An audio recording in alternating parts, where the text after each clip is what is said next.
let's dive in. We're tackling learning English quickly, something I know a lot of you are interested in based on what you've sent us. It's definitely a hot topic. We've got this episode, How Can You Learn English Quickly in 2025? From Learn English with Podcast Conversation. Right. Hosted by Jason and Julia. Yeah, they had some really interesting stuff in there. Definitely. And learning English is only getting more and more important, right? Absolutely. Like Jason and Julia said, it's not just a nice to have anymore. It's almost essential these days. It really is. So much is happening in English, so many resources, so much to learn. For sure. And they really stressed how important it is to learn it quickly, too. Yeah. The sooner the better, right? So you can start using it. Exactly. Because think about it. There are so many job opportunities now that are remote. And so many require English, even if the company's not in an English-speaking country. Totally.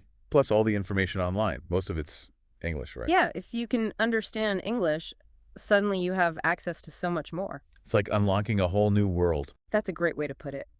But where do you even begin with learning quickly? It can feel overwhelming.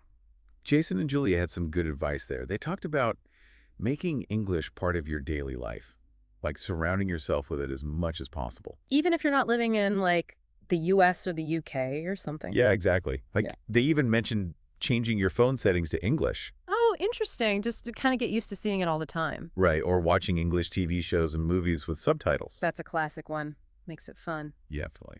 And listening to English music and podcasts, too. Like ours. Exactly. Okay. They also mentioned this technique called shadowing. Shadowing. What's that?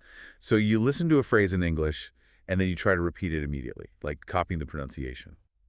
Oh, I see. So it's not just about understanding, but actually saying the words. Yeah, and trying to get the sounds right, the rhythm, the So intonation. you're basically training your mouth to make the sounds. Exactly. It can be really helpful for fluency. And then there's technology, of course. Yeah, all those language learning apps, they're everywhere now. There are so many.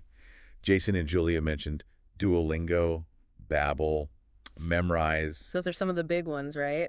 I've messed around with Duolingo. It's pretty fun. Yeah, they're good because they make it feel less like studying and more like playing a game. Which helps, when you're trying to learn new words and grammar rules. For sure. And there are even those AI-powered chatbots now. The ones that you can have a conversation with in English. Right. And they can give you feedback on your sentences. Wow, technology is really changing how we learn languages, huh? It's amazing. You can basically have a conversation partner 24/7 now. That's pretty cool. But I guess even with all the tech, you still have to put in the work, right? Oh, absolutely. Practice is key. Jason and Julia were big on that. They said you need consistent daily practice to really improve quickly. Makes sense. But it doesn't have to be boring, right? There are fun ways to practice. Totally. They suggested journaling in English. Oh, I like that. Just write about your day. Yeah. Or even just your thoughts. Anything to get those words flowing. Or talking out loud to yourself in English while you're doing stuff around the house. Exactly. Or recording yourself speaking and listening back to it to hear how you sound. That can be kind of scary, though, hearing your own voice. It can be. But it's also really helpful for identifying areas where you need to improve, like maybe your pronunciation of certain sounds. Yeah, you can catch those little things you wouldn't notice otherwise. And speaking of noticing things, Jason and Julia really emphasized that it's okay to make mistakes, that you shouldn't be afraid to make mistakes. Yes. I loved that part. It's so important to remember. Because it's easy to get discouraged, right? Especially when you're first starting out and everything feels so new and difficult. Totally. And I think that's where a lot of people give up. They get frustrated and they think, oh, I'm never going to be able to do this. Exactly. But Jason and Julia's point was that making mistakes is actually a good thing. It means you're learning and trying. So it's all part of the process. Don't let it stop you. Right. In fact, they suggested keeping a notebook specifically for your mistakes. Like, write down the words you mispronounce or the grammar rules you keep getting wrong. Yeah. That way you can review them and actually learn from them. Turn those mistakes into stepping stones. I like that. Turning mistakes into stepping stones. That's a good way to think about it. What else stood out to you about what they said? Well, they had some great vocabulary building tips too, like emphasizing the importance of learning new words in context. So not just memorizing lists of words from a dictionary. Right. But seeing how those words are used in real situations, like through reading stories, watching videos, listening to conversations. So it's about understanding how the word actually functions in a sentence. Exactly. It makes it so much easier to remember the word and use it correctly yourself. I can see how that would be way more effective than just rote memorization. For sure. And they talked about flashcards and apps like Anki, which can be helpful for reinforcing what you've learned. So it's all about finding what works for you, right? There are so many different approaches to language learning. Definitely. And I think that's one of the most exciting things about it. There's no one right way to learn English. It's all about finding what clicks for you and what keeps you motivated. Exactly. And speaking of staying motivated, Jason and Julia had some really insightful advice on that as well. Oh, that's important. It's easy to start off strong with learning a language, but then life gets in the way and you lose momentum. It happens to the best of us. So what did they say about staying motivated? Well, what were their key points was to not get overwhelmed. They said it's a common pitfall for language learners to try to do too much at once. Like trying to master every grammar rule and memorize thousands of words all at the same time. Yeah, exactly. It can be incredibly overwhelming, which can lead to burnout and discouragement. So it's better to start small and focus on building a solid foundation. Absolutely. They recommended focusing on the essentials first, most commonly used words and phrases, and gradually expanding your knowledge from there. It's like building a house, right? You have to start with a strong foundation before you can add on the walls and the roof. Exactly. And speaking of pitfalls, they also talked about the fear of making mistakes. Oh, we talked about that earlier, how it's important to embrace mistakes as part of the learning process. Right.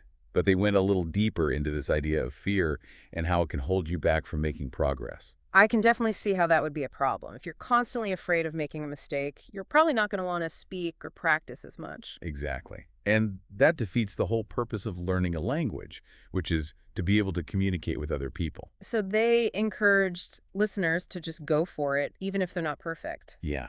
They emphasize the importance of prioritizing clear communication over perfect grammar or pronunciation, especially in the beginning. It's more important to get your message across and have a meaningful conversation than to worry about every little detail. Exactly. Fluency over accuracy in those early stages.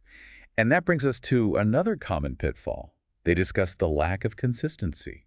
Oh yeah, consistency is key with anything, really. Whether it's learning a language, working out, or building a business. Totally. But it can be so hard to stay consistent, especially when life gets busy and your motivation starts to dwindle. So what did they suggest for combating that lack of consistency?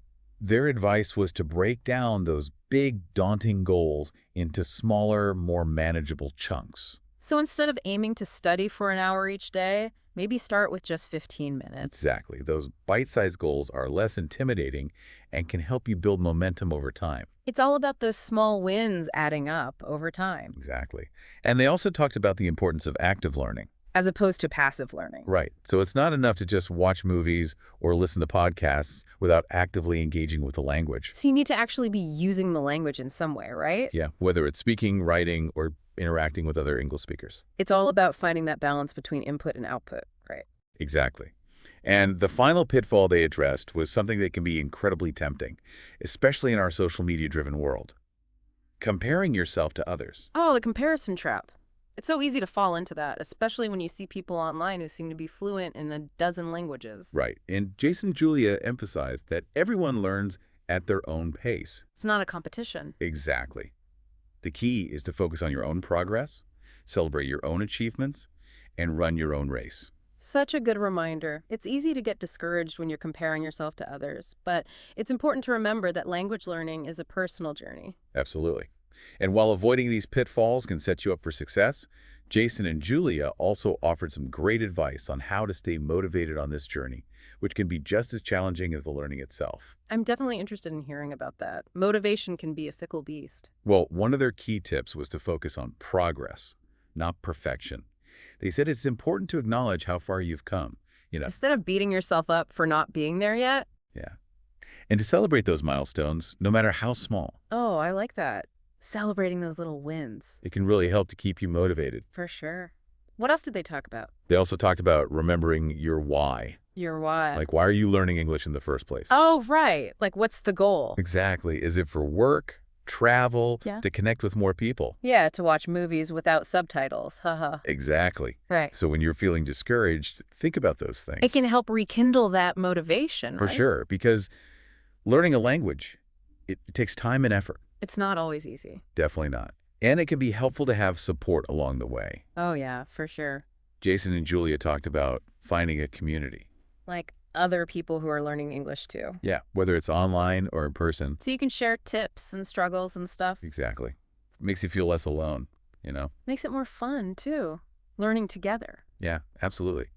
And speaking of fun, Oh yeah, they said that was important, right?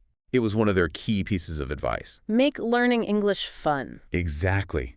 Find ways to enjoy the process. Because if it feels like a chore, you're less likely to stick with it. Right. So find things you're interested Well, in. what were some of their suggestions? Well, like if you love movies, watch movies in English.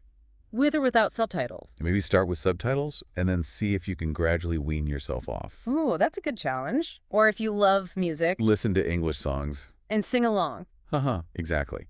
The point is to make it enjoyable. so it doesn't feel like work. I like that. Me too. And I also talked about confidence, which is really important when speaking a new language. Oh, confidence is huge. I think that's something a lot of people struggle with. It's understandable. It can feel scary to speak in a language you're not completely fluent in. Yeah. You're always worried about making mistakes. Sounding silly. Right. So what did Jason and Julia say about that? Well, they said the more you speak, the more confident you'll become. It's like anything, right? Practice makes perfect. Exactly. But they also acknowledged that it's not always easy to just jump in and start speaking. Especially if you're shy or self-conscious. For sure. So they suggested practicing in a safe and supportive environment. Like with a tutor or a language partner. Yeah. Or even just by recording yourself. So you can get used to hearing yourself speak English. Exactly. And they emphasize the importance of focusing on communication rather than perfection. So don't get too hung up on making every sentence grammatically perfect. Right. It's more important to get your message across and have a conversation. And I think that ties back to what we were saying earlier about not being afraid to make mistakes. Absolutely. Mistakes are part of the learning process. They're how you learn and grow. Exactly. And Jason and Julia also suggested celebrating those small victories.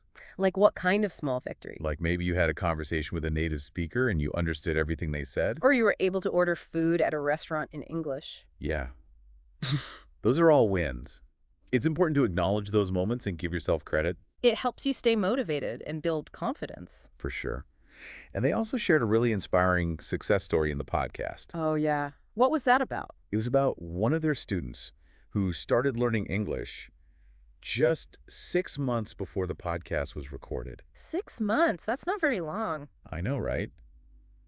But she committed to practicing for just 15 minutes each day. Only 15 minutes. That's encouraging. It really is. It shows that you don't need to spend hours and hours studying to make progress. So what happened after those 6 months?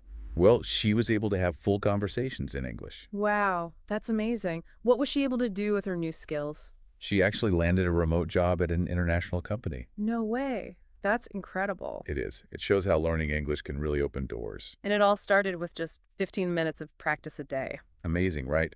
Her story really highlights the power of consistency and dedication. And not being afraid to make mistakes. Exactly. She wasn't fluent when she started, but she didn't let that stop her from speaking and practicing. She just went for it. Yeah, and look where it got her. It's inspiring, for sure. So what else did Jason and Julia talk about? Well, towards the end of the podcast, they posed a really interesting question to their listeners. Oh, what was it? They asked, what excites you most about the potential of all these resources to help you reach your English language goals? That's a good question. It really makes you think about all the amazing tools we have available now. Like, we have language learning apps, online courses, chatbots, virtual tutors, language exchange platforms. It's incredible how much has changed in just a few years. It is. So what excites you most about all of this? It's a really good question. It makes you think about how you want to approach learning English. For sure. So much to choose from now. It can be overwhelming. Yeah, but that's also exciting, right? So many possibilities. Definitely. Like, do you like the idea of using an app? Having it on your phone, learning on the go?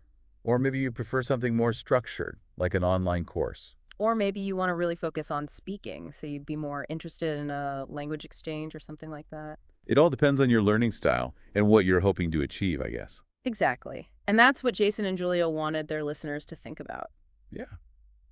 How to use these resources to create a learning experience that works for them. Personalized learning. Exactly. Yeah. Because there's no one-size-fits-all approach to learning English. And that's what's so cool about all these new resources, right? They make it easier than ever to customize your learning. Totally. So, thinking about all we've discussed today, All the strategies and pitfalls and success stories.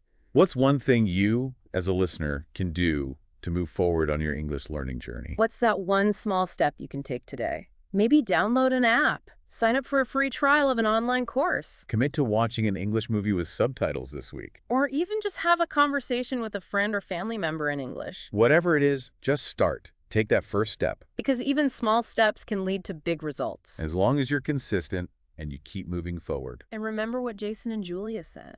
You've got this. Don't be afraid to make mistakes. Embrace the challenge and have fun. Learning English should be an enjoyable journey. And it can open up so many doors for you. To new opportunities, new connections, new experiences. So keep learning, keep exploring, and keep pushing yourself. And who knows where this journey will take you.